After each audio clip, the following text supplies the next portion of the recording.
Matan gidan nan daga yau mun ka tsara, ɗauko taɓarya ta sallazo ki zera.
Mata ku daure ku zama rikon amana, ina kiyaye azali ta faru kaina, da can a raina sahabin shi na tsara.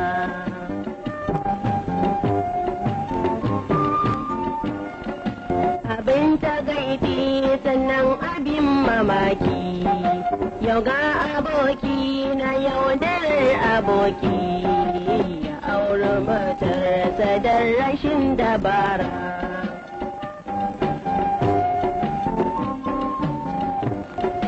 Gidan mutunci lallai sai na aure shi, so na aure shi har na tare gidan shi. To shin laifina yaya za ku yi ku gyara?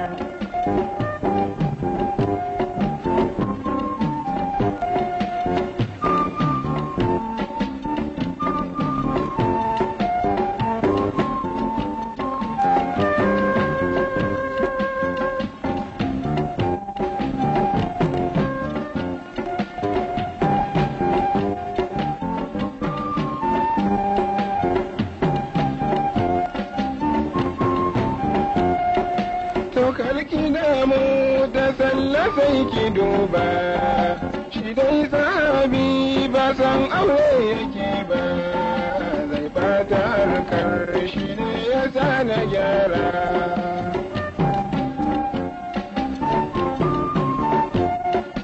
Wallahi ni dai ta kyau gare ki, amma sahabi yana wasa da sanki kamar irinki.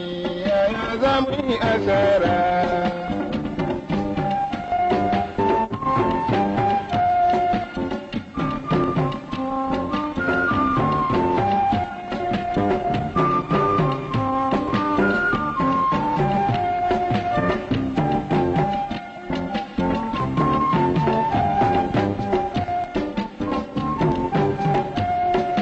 Ai nura lallai ya nuna min halarci.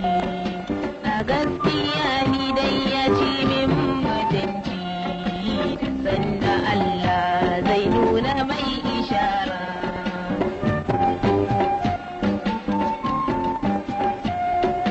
Ai ta kamar sa wai shi ya yaudare ni, Allah da yadda shi sa kai ya gare ni, sahabi yabba ni kaji dan dabara.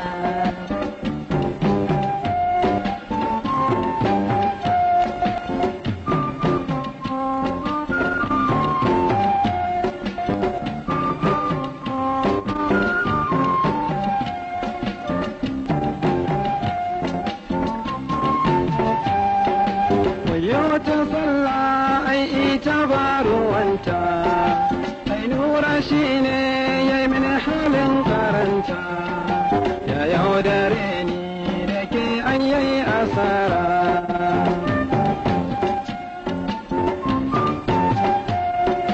To babu komai Allah hakan ya tsara, kin koma kanki wannan shi ne dabara.